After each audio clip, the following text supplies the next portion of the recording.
Hello,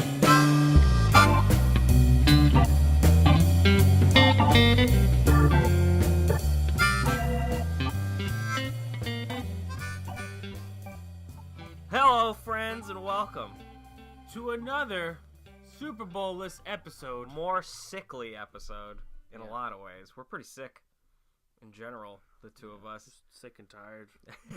It's been a rough week, culminating in last night's, fucking puntable. It was the greatest. Here, you ready? It was the greatest football game ever played, literally, because every play ended in a punt or a field goal. True. The entire game. Yeah. Every single drive ended in at least a punt. For the Rams, especially, they only scored one field goal, and they lost the ball every other time. Yeah, it didn't even feel like a Super Bowl game, honestly. It just felt like a regular season game. There was like no excitement behind it. Even like preseason, it felt like they were getting ready for the big game. Yeah. They were getting warmed up, and we never hit the actual stride that like of a good football game. The first possession the Patriots had, Tom Brady throws an interception. Like, yeah. oh, okay. At that point, you're like, ooh, this could be exciting. They lost the ball in 4 straight downs, the Rams, and that was kind of the beginning of the end. I mean, to be fair, we're not football guys. We don't watch it religiously. I used to. Yeah, but we both definitely have an understanding of the game. But I mean, like, we're not hardcore dedicated fans right now. I think every hardcore dedicated fan can agree that game sucks. I was gonna say, I'm sure there are people out there that are like, fuck you, you don't know what you're talking about. I feel like this game is like universally like disgusted with. Like, people are just like, that was so goddamn boring and dull. Yeah, this reminded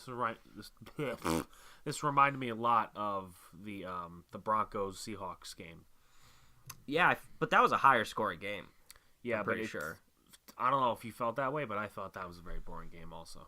Well, yeah, once you're lost by the second quarter, the game's already over. You're like, at least you got some excitement out of it with the constant touchdowns. That's something you can latch onto. In this game, it was actually the lowest scoring Super Bowl game of all time. I'm pretty sure I saw that record somewhere, which sucks. I mean, people watch these games for people to do well, but instead both teams were playing pretty poorly. I guess you could argue that the defenses of both teams were great, because they held each side fucking the entire game for all 4 quarters until the one touchdown of the game. Yeah. But the offense on both sides was just ugly, pretty much, to watch the whole time. It just wasn't fun, wasn't exciting. No. And even the commercials, like, some of the commercials were funny. There was that one T-Mobile one that was good. The T-Mobile had like a series of commercials throughout the night, and one of them was there were the text messages back and forth. Yeah. And I think it was the second one you're referring to. Yeah, the Lyft one. The Lyft driver, where the guy's like, one side of the text message pops up, it goes, "I'm here," or "I'm here for you," or something like that, and then the person replying says, "Thank you so much, like, that means so much to me," and then it replies, "I mean, like, I'm outside, I'm your Lyft driver." Some good stuff. The Jason Bateman car commercial was funny. That was good. And then the all the old football players at like that dinner thing was so, like, the best commercial of the night. That was a lot of fun to watch, where just the Hall of Famers and the new superstars and whatnot were all just running around in a fucking, I guess, a wedding. I don't know what that was. So that was fun. I guess the big thing to talk about it, there's 2 big things to talk about out of last night. One, both of which are not the fucking game itself. Yeah. One we could talk about is the Avengers trailer. Yes. I feel like maybe we can save that for the end. We'll save that for the Avengers 4 speculation section. Okay. Because we'll use it because it's a 30-second trailer. We're not going to talk about it for long. So we'll use that as our transition into our final segment of the show. Right. So tune in for that. But first, I guess we could talk about the halftime show. Ugh, do we have to? No, we don't. But we will. Because, boy, was it awesome. The greatest one I've ever seen. Prince, eat your dead heart out. Sorry, I don't know why I said that. I don't know why I said that either. That was terrible. He was a great man. Maroon 5, he was.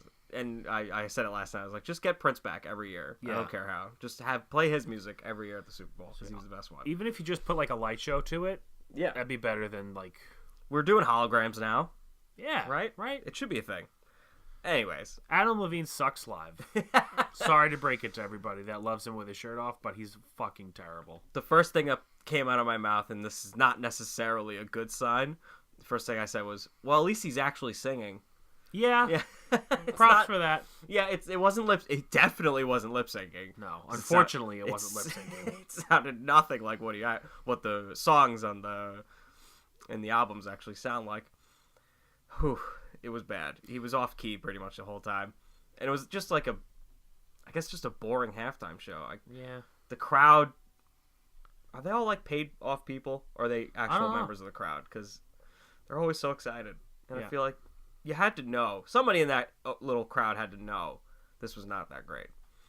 I thought I read somewhere that the sound system in there was poor. Mm-hmm. Like it was even received poorly by the general mass audience because it wasn't heard very well. But yeah. And then the greatest thing that possibly could have happened is for the last however many months since tragically and unfortunately the creator of SpongeBob passed away due to, I believe it was Lou Gehrig's disease. Yeah. And since then, it's been constant memes and petitions and online outcries for Sweet Victory from the Bubble Bowl episode of SpongeBob to be played at the halftime show at the Super Bowl. And it was bubble bursted. Good one. Thank you. It culminated to the beginning of that segment of the SpongeBob episode where the trumpets start playing as the song's about to start, and it goes from that directly into Psycho mode. I think it's sicko mode. Psycho mode. It was shit. It was Shitty shit. mode. By Travis Scott, who I'd never heard of until this show. I thought he was the drummer for Blink-182. Whatever, dude. That's Travis Barker, I think. Yeah. Who cares? Either way. It was bad. It was bad. It disappointed everybody. Yep. And I loved every second of it. So. You are a sick man. A sicko, if one might say. Just stop. Stop now. Yeah, it was such a cock tease. Like I don't know like what has to happen for them to be able to play that song, but like if you can't play the song, like don't even tease it. Yeah, because I feel like like they're gonna be pissed off just because we showed this now because we can't play the song. Someone in that arena had to know that this was not going to be received well. Yeah, that set that up. They had to have known that giving them a quarter of a second of the thing that they wanted wasn't going to satisfy anybody. No, it could, and honestly, it could have been an executive decision. It could have been the musicians. God, I hope not. Saying like, fuck that, we're not giving up our time, our Super Bowl halftime fucking spot to a cartoon. And if that were the case, at least fucking like admit it. I could even like be like, you know what, you're right.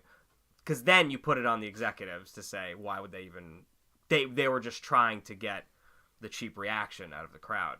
Yeah, but you know what? Like, I think unanimously it's agreed upon that the Super Bowl is like the most difficult venue to play because of nobody wants to do it. Yeah, the hysteria behind that whole production and like it's so rare that anybody sounds good anyway. So like I know people know like this is not going to be our performance of the year if we do the Super Bowl because it's rarely ever that way. I think I can name on one hand how many great Super Bowl halftime shows there have been. And 4 of them are Prince. Yeah, right, exactly. So I just, like, even if you have that spot and, like, you have that moment, it's, like, it's not going to be your greatest thing ever. Like, it rarely... So why not just do the fucking song? If you're going to do that SpongeBob thing, why not just do the song? Yeah, it's not like they had to just play the audio. It's like they could have sang it. Yeah. At the very least. It could have sounded like shit, but you fucking sang the song. You did it, yeah. Honestly, if they did that halftime show would have been amazing.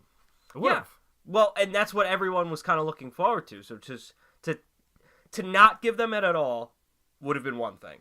And I almost would have accepted it. Right. I absolutely would have. Yeah, because even at that point, you can't even really be disappointed. You're like, well, it was just an internet meme, and like it was just, it's the halftime show. Relax, let the halftime show be the halftime show.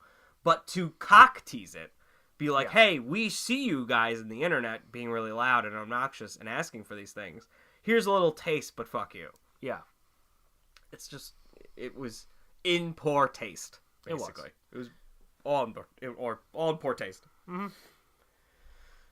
So that was basically the Super Bowl. No big trailers. No big, I feel like every year there's a big list of fucking comic book trailers and big franchise movies that release their trailer that time to get hype for the year. We got Avengers and Captain Marvel, and both of them are coming in the next like 2 or 3 months. Yeah. We got Hobbs and Shaw. That just looks so fucking dumb. It looks great. It doesn't. It looks so great. Stupid. I was so excited. I mean, I don't like those movies anyway. That's fair. But like, why? I honestly don't know why I love those movies so much. I know Fast 5 is just a really good action movie, but after that it just gets fucking insane and silly. Well, I mean, that's to say Fast 5's not insane. It is, but it's more palatable. But the rest are just so crazy. I don't know why. I just love them so much. This one, it could very well be really bad, but I don't know. I can't help but love The Rock. So anytime he's on the screen, I just get happy and excited. Yeah, he's fine. I just don't think that the movie itself is like, I don't know. I want to say necessary, but like, what the fuck does that even mean for a movie? Like, anymore, it doesn't mean anything. Especially anymore, where there's a movie about everything and remakes about everything. And... yeah, and it's just a money grab. And who doesn't love The Rock and Jason Statham? Statham. Apparently you do. He's your favorite. I follow every single movie he's ever made. I'm sure you're a big Transporter 2 fan. Like Crank. Crank! There you go. I never saw that one. Neither. Transporter 1 was good. Transporter 2 sucked. I heard Crank and Crank 2 are great, fun action movies. I've heard that like too. the dumb, fun action movies. They're not mind-bendy or anything, but they're a lot of fun to watch. The Meg. Oh, yeah. That's Instant American classic. That's the top of his game. Yeah. Jason Statham at the top of the world. Yeah. Meg. For sure. The Meg, I believe. You don't want to miss that. Right. Right? Mm-hmm. It has a name. When the is in front of something, that has a name. What is that? An article? I guess. I don't know. You're fucking no help today. Why do we even do this? I don't know. What else For is the going sake on? of the fans. Yeah, right. These people wanted to hear it. We already took a week off because I was sick last week too. I'm getting over being sick, and you're starting to get sick. Yeah. This is just a bad mixture of just grossness right now. It's just hot and cold all the time. My immune system can't take it. The shift from negative 10 degrees all the way to 60 degrees in 2 days. It's fine. I'm fine. Yeah, we both sound fine. So what else has been going on the last couple of weeks? We haven't talked in a while, so news had to have happened, right? I guess.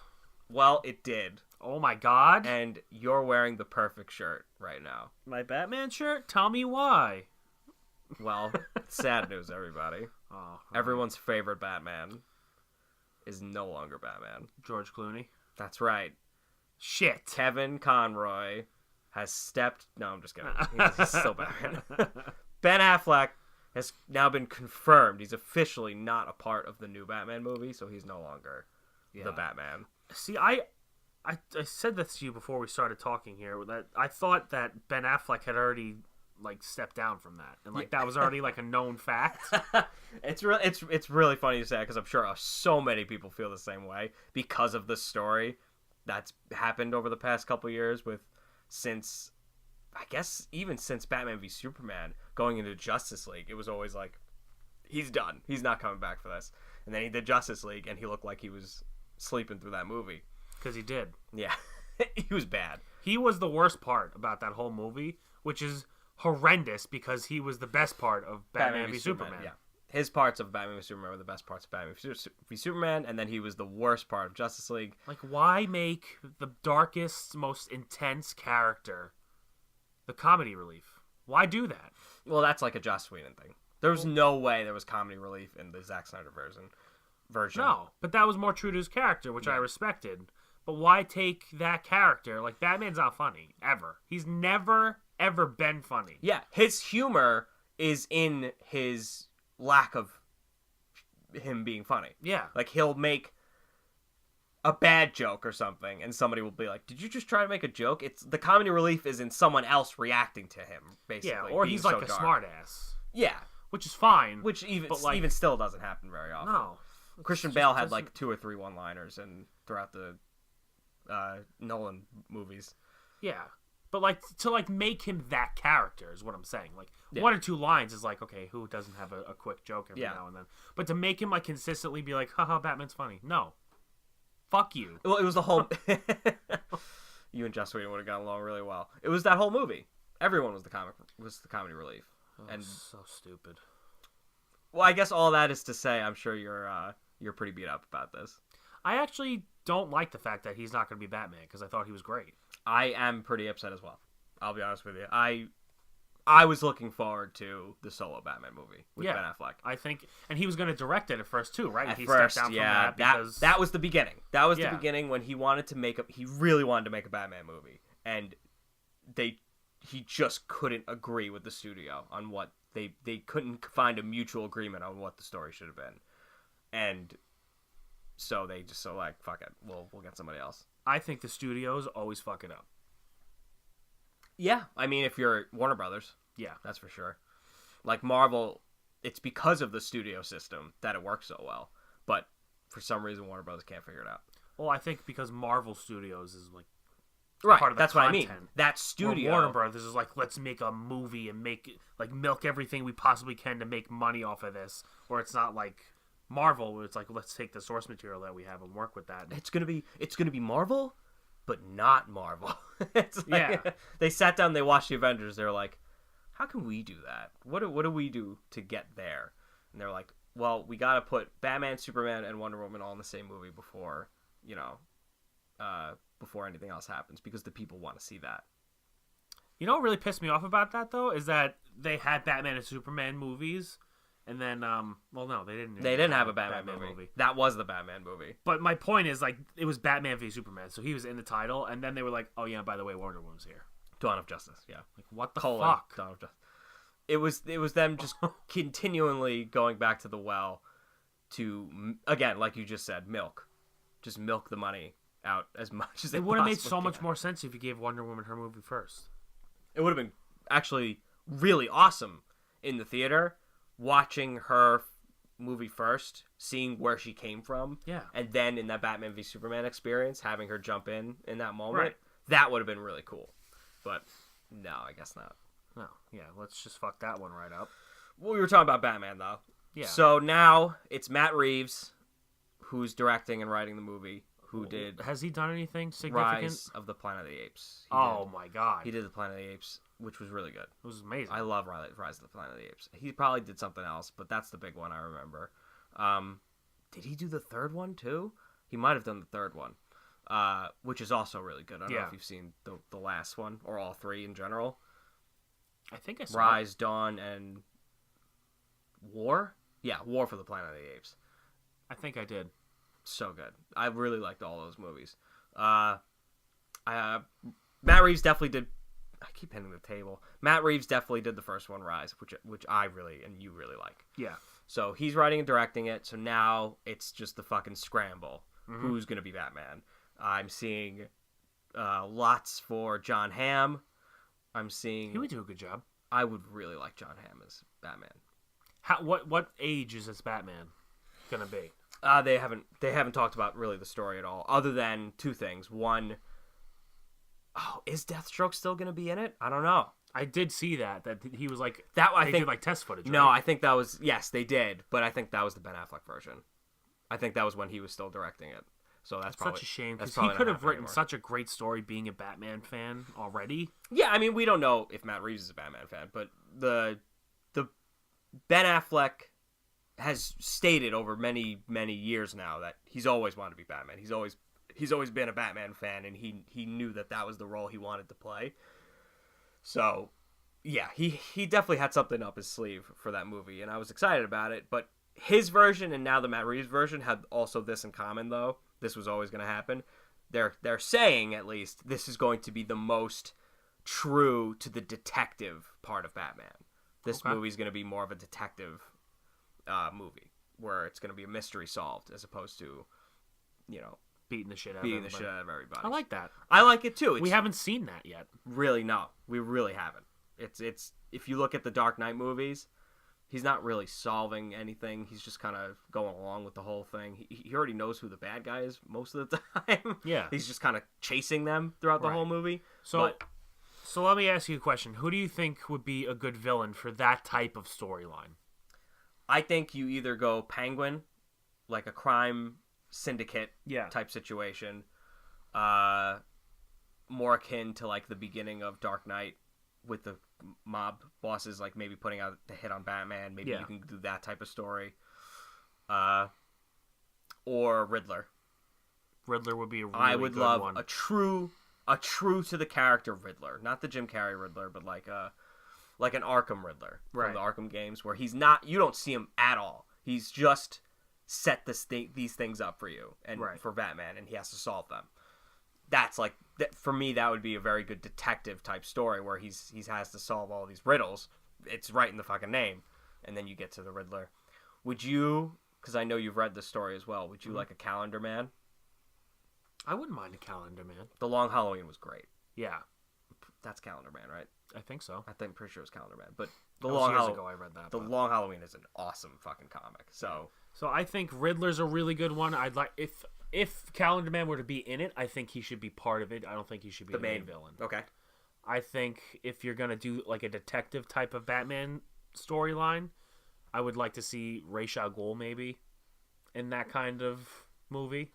Do you want to see the Liam Neeson type? No, you want to see the real? I want to Ra's al Ghul. Yeah. Even though that was fine, I liked that. Yeah, no, it was more real. Yeah, it was. I was about to say it's like a modern twist on what race would be. Or I would like to see the Talon. Oh, the Court of Owls. Yeah, the Court of Owls is a really good comic too. See that, and that would be a really good decision because that would hit the modern audiences in a deeper way because it's fresher in everybody's mind, so people would be pretty goddamn excited about that. Right. That's not a bad pick. I would really like the Court of Owls. What about like Hush? Hush is good, but I feel like you need to build the Hush. There's too many great things that happen in Hush to do it first. I guess you're right. Hush is so good. Hush is one of my favorites. Probably. Yeah. It's in my top 10 Batman stories easily. It could be higher than that. Yeah, no, those are good choices. I definitely don't want to see another Joker. No. I'm fine with the single Joker movie. I was actually just talking to Justin about this last night. Another fellow fool in the pack, I guess. Did we even say what the name of this stupid show is? It's A Fool's Perspective. Yeah, I don't think so. I don't think we said. Welcome to A Fool's Perspective. What a fucking... The Pack of Fools podcast. Official. The official Pack of Fools podcast. That's right. 23 minutes in. Oh my god. What a fucking mess. What an Easter egg. Maybe, should I cut that audio and put it in the beginning? No. No, okay. All right. We didn't do that. The beginning was still the beginning for everyone listening. What the fuck were we talking about? All right, the Batman villains. Mm-hmm. You have 1,000 to choose from. You could do the true Bane story of having the OG, the origin Bane story of when the prisoners of Arkham break out.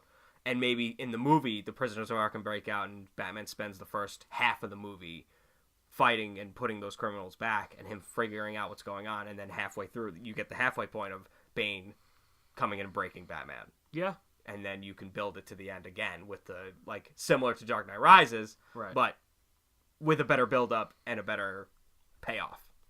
Right. I mean, even though I think Deathstroke would be a great villain for that story, too.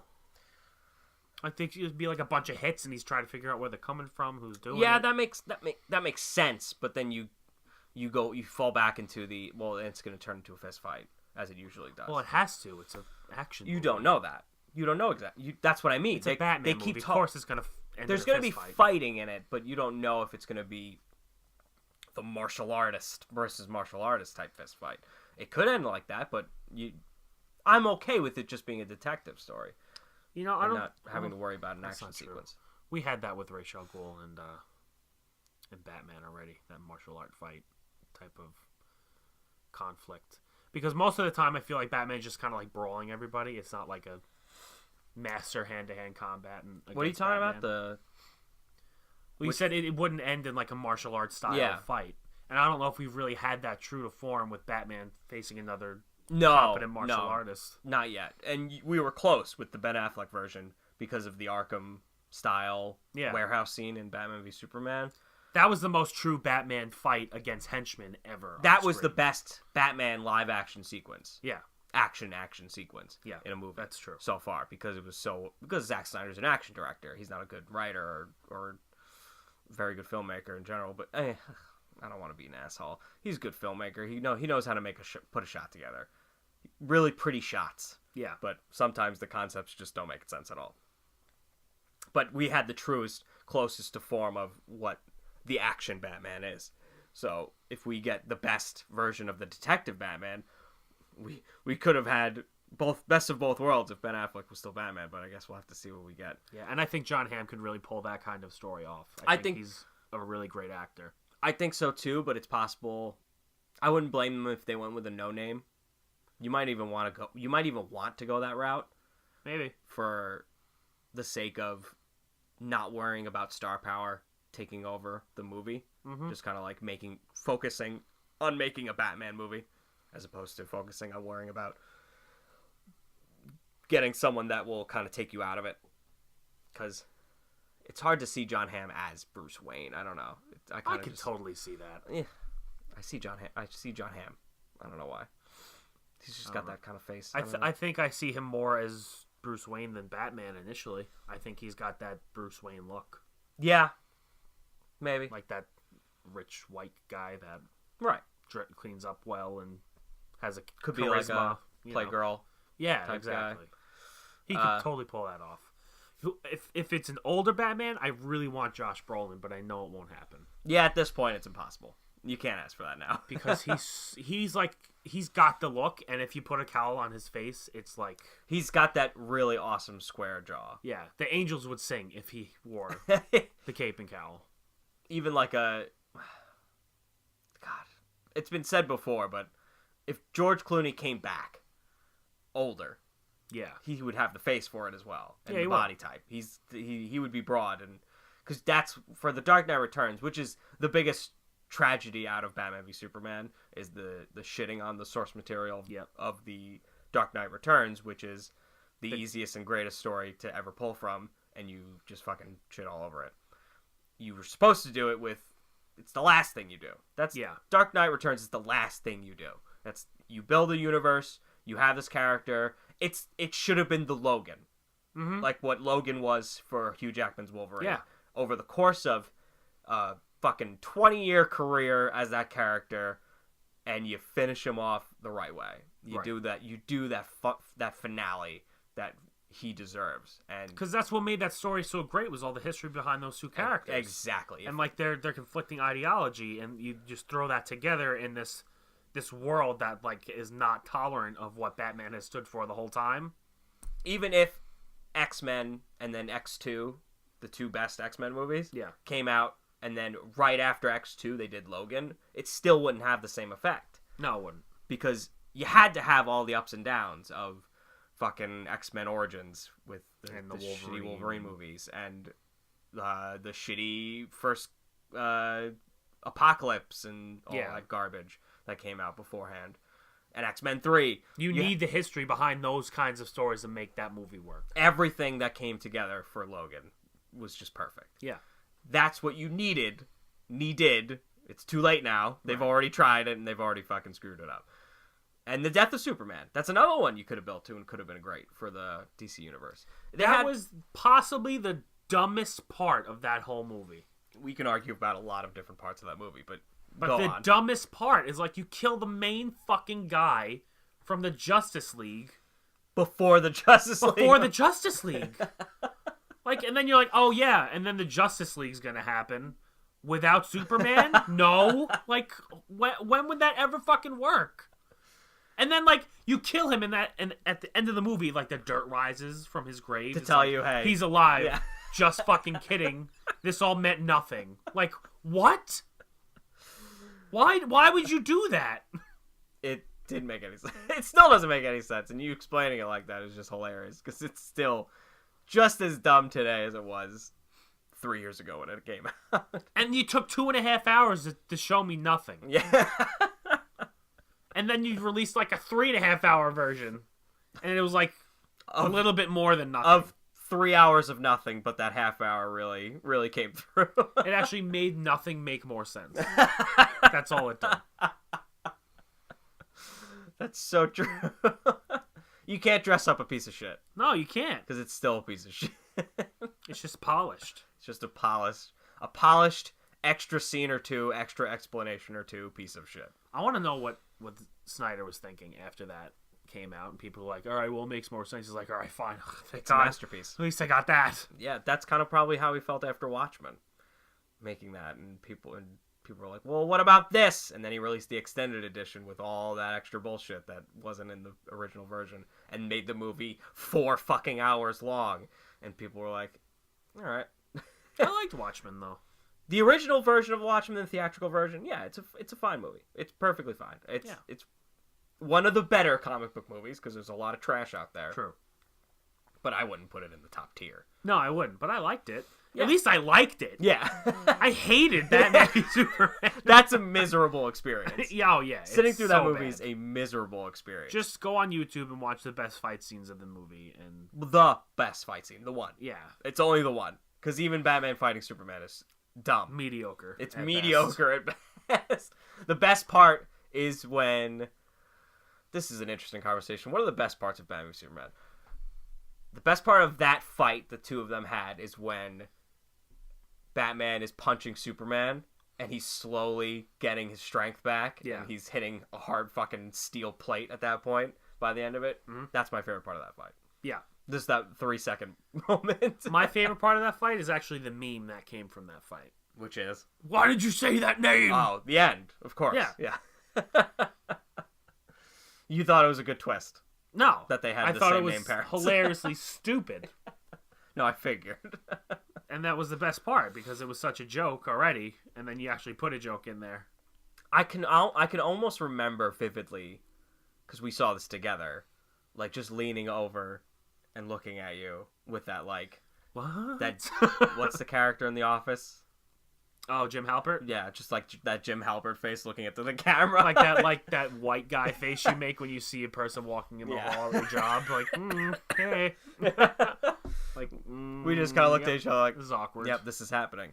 No, we did that, so then we must have done that twice, because I actually vividly remember doing that to you in the beginning when Bruce started floating with the bats. I 100% remember looking over at you like, this is fucking happening. This is the movie we're getting. Because, yeah, that's like another, like, Uncle Ben dying. Like, we've seen it so many times. Like, the origin, yes, but when he started rising with the bats, that's the moment I'm specifically mentioning is, like, here we fucking go. This is the movie we're gonna get. It's like, we get it. It's symbolic. Yeah. Well, all right, symbolic for Zack Snyder is fucking taking a hammer and plastering what the meaning is and hammering it onto your fucking forehead. It's like, there it is. Did you get it? Yeah. Yeah. Yeah, Zach, we got it. Thanks. But, no, he's a great director. Oh my god. He's really not. I wouldn't put him in my top 5. I wouldn't put him in my list. Alright, before we get into Avengers 4, quickly, do you have anything you want to tell the people to do this week? Any suggestions for them? Anything fun you've been doing recently? Rating, watching? I've been, like, binging on Whose Line clips on YouTube. Whose Line is it anyway? The oh my God, Drew Carey version specifically. Yeah. Excellent stuff.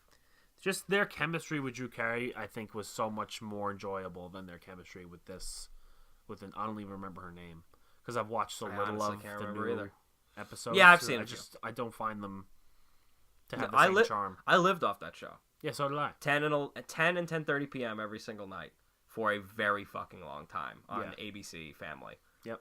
Every fucking night I would watch both episodes back to back for a very long time, and then YouTube became a thing, and it was just easy pickings, just picking your favorite clips and all your favorite Right. jokes and just rewatching them over and over again.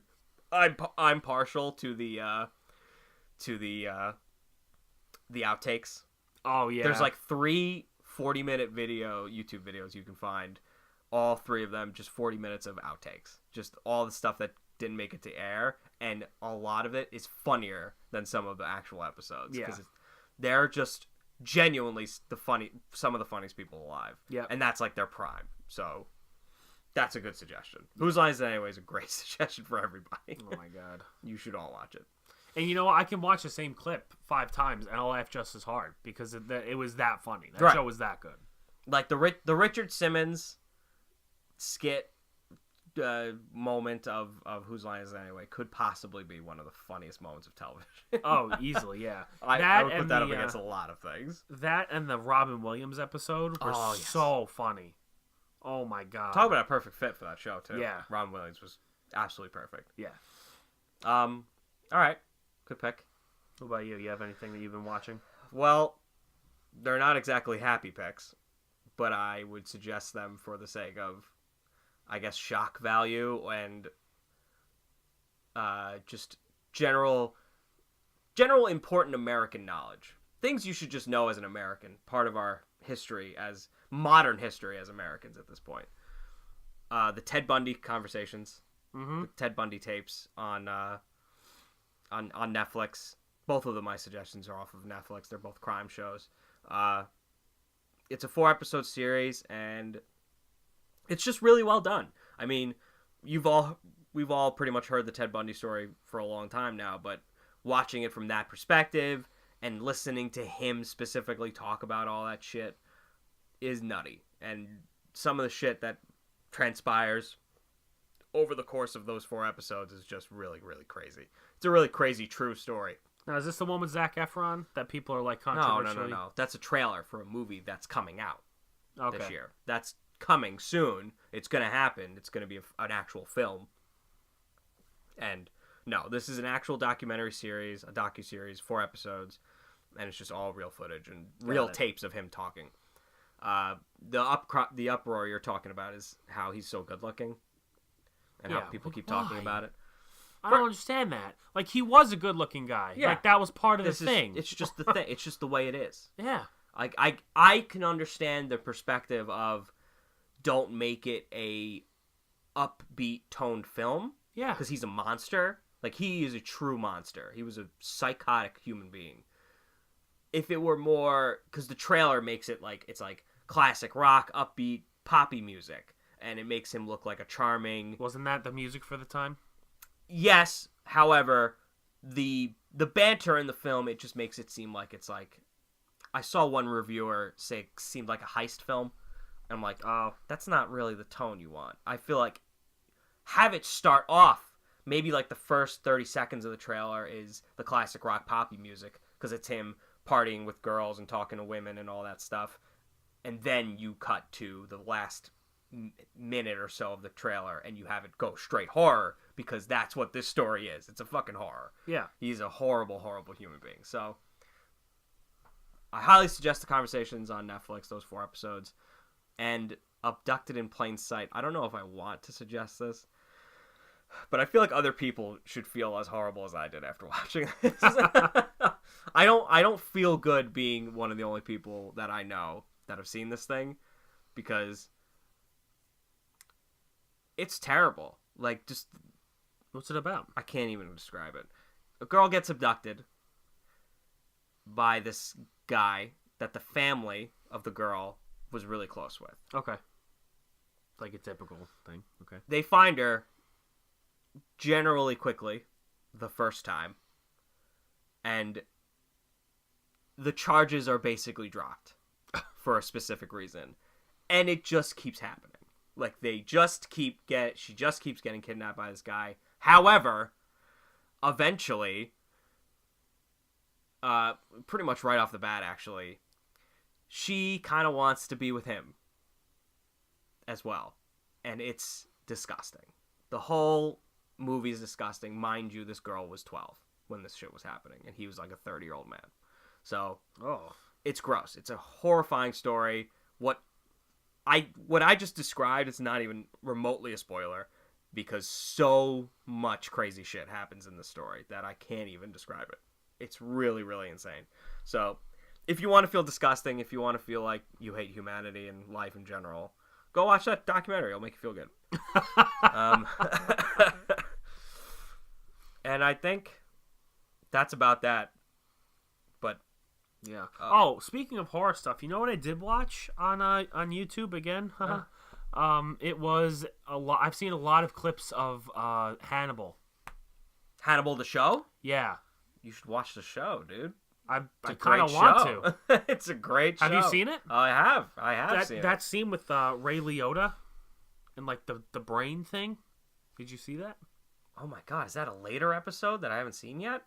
All right, I'm not gonna say anymore because it. Holy shit, I didn't know. Oh yeah, dude. I guess so because I didn't know Ray Liotta made it into that show. Oh my god, I was like, what the fucking fuck am I watching? Wow. It was crazy. That must have been way later. And then I saw like the behind the scenes of that whole thing. It was insane. It was so insane. Hannibal the show, right, with Mads Mikkelsen? I don't know. I mean, Anthony Hopkins was in this. Oh, you're talking about the movie. Oh, there was another movie that they made? You're talking about Hannibal the movie. Oof. Did you see that yet? No. I didn't hear good things, though. So that one scene maybe that one part's really good. Horrifying. Maybe I'll give it a watch. You've seen Silence of the Lambs, though, right? Oh, yeah. Okay. Because that's one of the greatest movies ever. Yeah. Ever. That is one of the greatest movies ever made. Hands down. I don't care what the fuck you say. Anyone in this world. If you're watching this and you're like, it's okay, turn it off. And then go fucking run yourself into a wall. Silence of the Lambs is an amazing movie. Yeah. All right, well then, I will counter-suggest to you, watch the show. Is it called Hannibal? Now I'm feeling like it's not called Hannibal. Watch the show with Mads Mikkelsen. Okay. It's an actual series. Yeah. And it's awesome. Because he is awesome. He's the next best Hannibal actor there's ever been portrayed. If there was ever any other one other than Anthony Hopkins. Alright, Avengers 4. Avengers 4 speculation section. Right before we do that, which is our prediction part of the show, where we pick one specific thing that might happen leading up to the movie. And every week we pick one, but instead of our pick, we can retract a previous prediction, but we can only do that the one time. And now we have an extra 30 seconds of footage to use. Indeed. All new footage. That entire Super Bowl spot was all new footage. Yep. All stuff we haven't seen yet from the first trailer. We haven't seen any of that stuff in this trailer. Mm-hmm. Captain America sitting in a group talk therapy session or whatever. By himself. Was he by himself? I thought he was talking to people. I thought there was other people in those chairs. Captain America doesn't talk to himself. He's definitely talking to somebody. That's not within his character. He doesn't. Don't look at me like I'm crazy. It's a dark movie, dude. It was literally dark. Like the skies were blue and just gray and meek. It looked like a DC movie, but in a good way. Yeah. Isn't that this interesting? Is what DC tried to be. I was about to say that's when you're supposed to use those dark lenses. So, good job, MCU, for making a better DC movie. Cap is sitting in the chairs and he's saying, what the fuck does he say? People move on. We don't do that. That's what he said. Yeah. I think he says something along the lines of people get over this type of stuff, or like people move on. People are supposed to move on. He's like, we don't do that. Obviously referring to the Avengers. Right. And it cuts to, it's only 30 seconds, so it's doing quick cuts between different characters. I think you see Black Widow shooting a target practice thing. Hawkeye's in it again. Isn't he called something else now, though? He's Ronin. Ronin is the evil version of, not the evil, but the crazy version of Hawkeye because his family dies in the comics. But he's, as we discussed when we just talked about the first trailer, his family's totally dead. So, in this movie, so he's gonna be Ronin, crazy Hawkeye. We see Tony Stark and Nebula drifting in space. In the first trailer, he looks like he's done. He's gonna die the next day. He's running out of food. But in this trailer, we see him zapping something with Nebula behind him. So maybe that's before their attempts to escape and get home, or maybe it's the after of them figuring something out. Who knows? And that's it. And then the final part of the trailer is the narration of Cap saying we don't do that, referring to the moving on, and it shows the Avengers walking, or the what's left of the Avengers. You see little Rocket in between all of them walking in a hangar bay or something. So, yeah, did it hype you? Are you excited more now than you were before? No, I'm actually not. Why not? It didn't make me like, oh my god, oh my god, oh my god. I didn't feel that. I was just like, I can't wait for this movie. Like, it's the same way I've been feeling since I saw the last one. Didn't make you feel any more so? Because I don't think I got enough. I didn't get enough out of that 30 seconds of just seeing the other characters. But you know what excites me about that? Is because we're not getting enough. Okay. I'm so happy they're not showing us anything. So am I. I'm so happy. That's what watching that trailer makes me excited more, because I'm saying to myself, they're doing it right.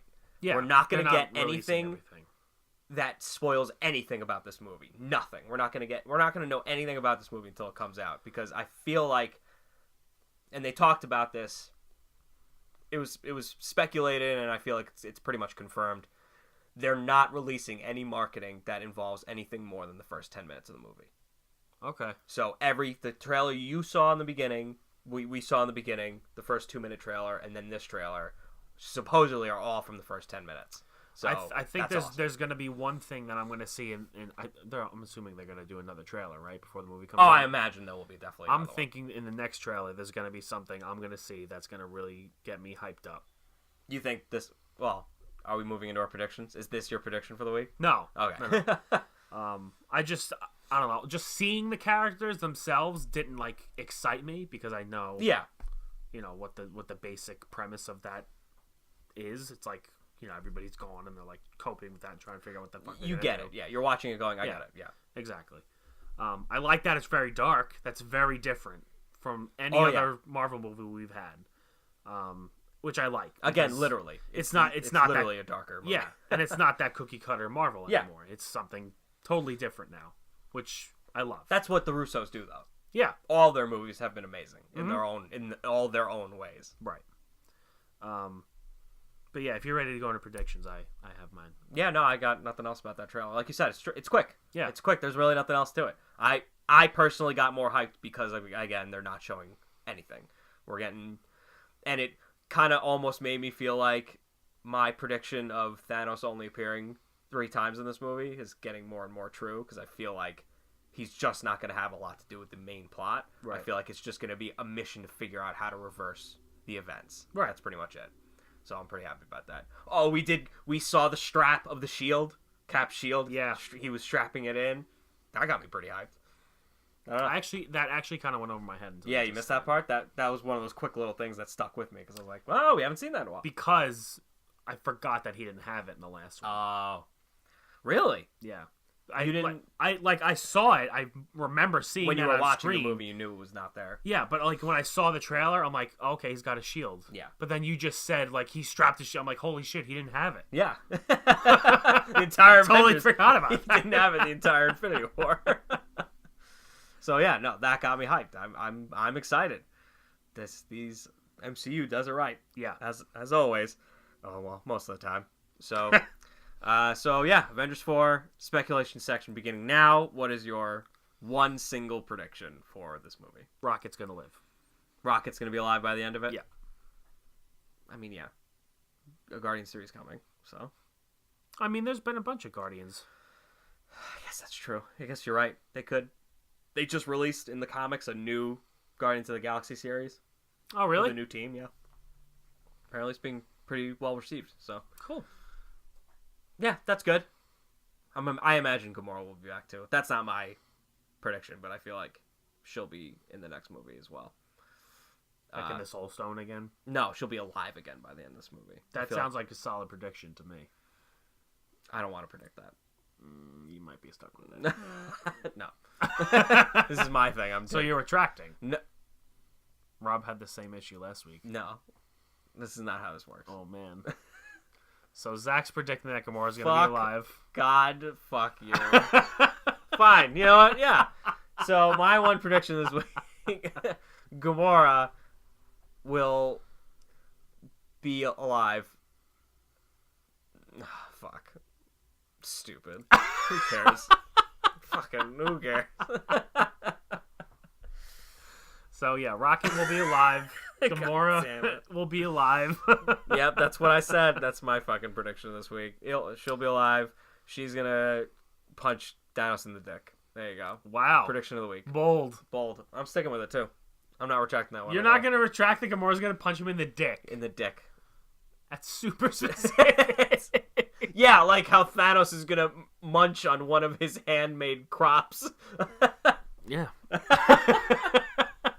No. I mean, what kind of farmer would he be if he didn't enjoy what he's grown? Right? Who's he going to sell it to? I'm just waiting for us to run out of ideas, and then eventually it's just Thanos will be wearing purple. And maybe he will. Ooh, questions for later.